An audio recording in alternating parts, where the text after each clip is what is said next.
Okay. Me and Max are on our daily walk.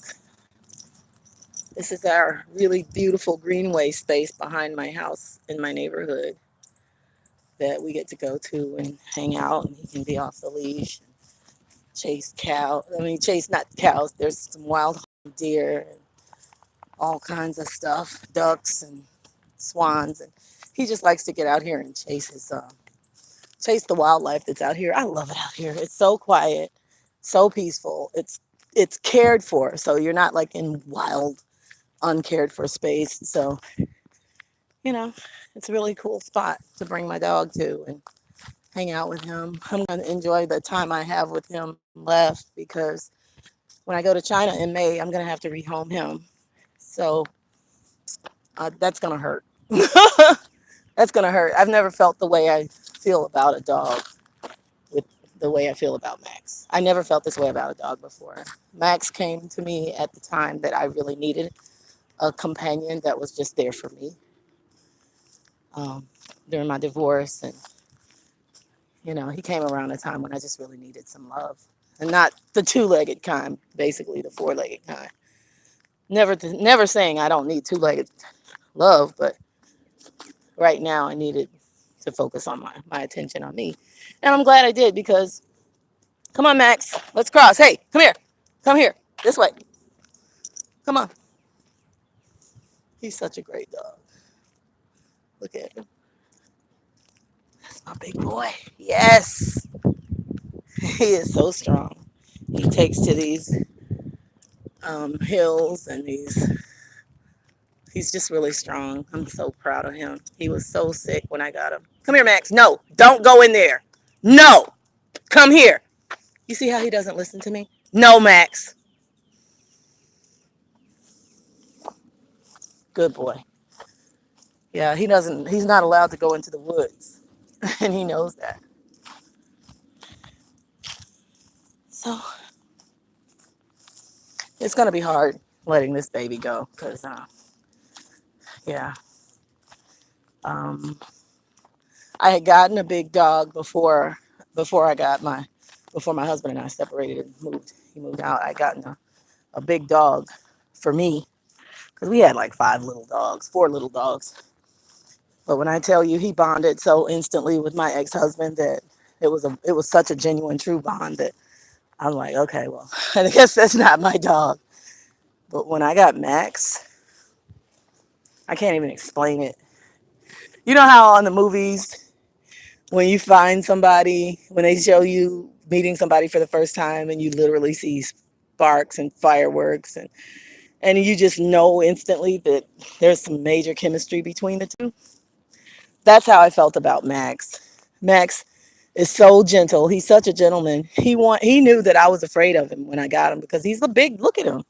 He's a big intact male pit bull, grown up, came from a shitty life. He was on a chain all his life and he was had a skin condition and he had an embedded collar and he was starving and you know and and of course every dog that sees him wants to fuck with him because he's a big dog.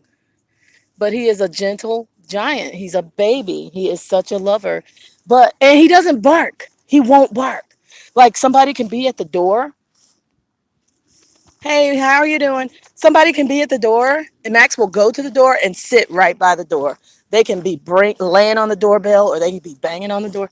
He's not gonna say a word, but he's right there at the door. You know what I mean? So, I mean, he's just a great dog.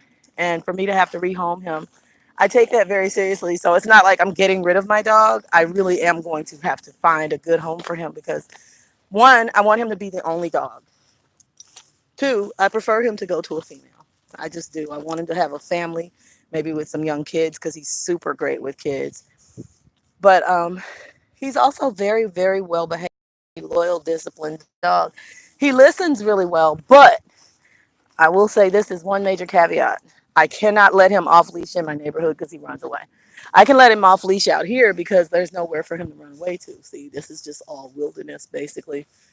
This is just a great open space that right across the street from my house in Breckenridge Forest. Oh my God, I love those cranes and birds and stuff. So, I can let him off the leash over here, Come here, boy. Max, where are you going? Come here. Yeah, when he gets out here, he doesn't listen at all. But that's fine because he knows where home is and he knows that this is his time. Come on, Max. I want to see if your ducks are down here. Yeah, he's brought so much joy and so much stability to my life. I just want him to be able to do that for another family because um, I needed him when I got him, and I'm so glad he came when he did. And now he's got me through probably the worst time of my life since my divorce, and um, and I want him to be able to do that for somebody else. He really is a lover. He is a sweetheart. Come here, boy.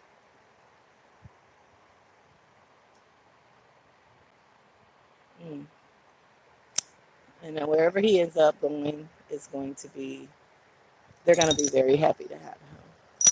I've got two people already that are considering taking him. And, like, I don't want people to feel like they're taking him off my hands because he's a problem. That's not the case.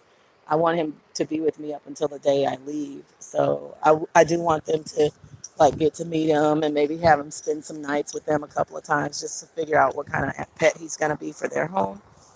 But by no means am I getting rid of my dog because of any other reason than I'm moving to China in May and I can't take him with me. I looked into it. They don't even allow pit bulls in China to come into China.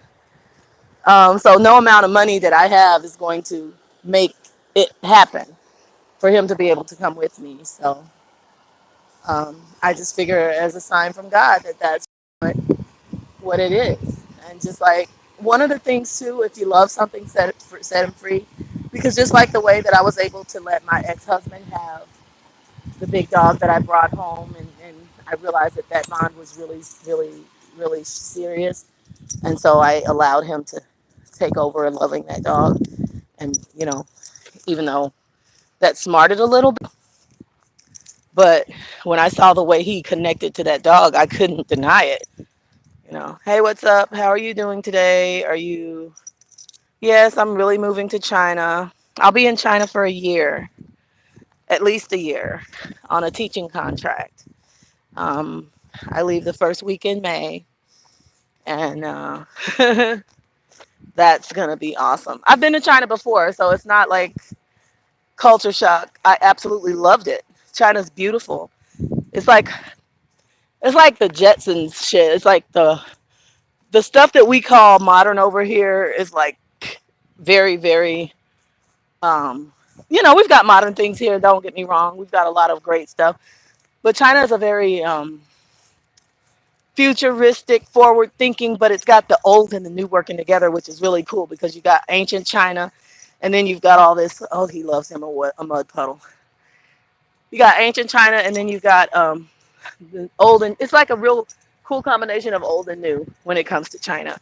The lay of the land, the architecture, it's beautiful. It's very natural and green. They have lots of like flowers and plants and whatnot all throughout the city. And so it's got 5,000 years of culture. You know, that's that's saying a lot. As far as race relations in China, Chinese people, it's kind of a monochromatic. I don't know if that's the right word. Everybody looks, not that everybody looks the same in China, but everybody basically is Asian um, naturally there. So they don't have a whole lot of experience with African Americans or English speaking, native English speaking people. So when it comes to black people, they're very curious. They will literally walk up to you and touch you and take a picture with you and point at you and have a whole entire conversation about you right there in front of you. But it's not racist. It's curiosity.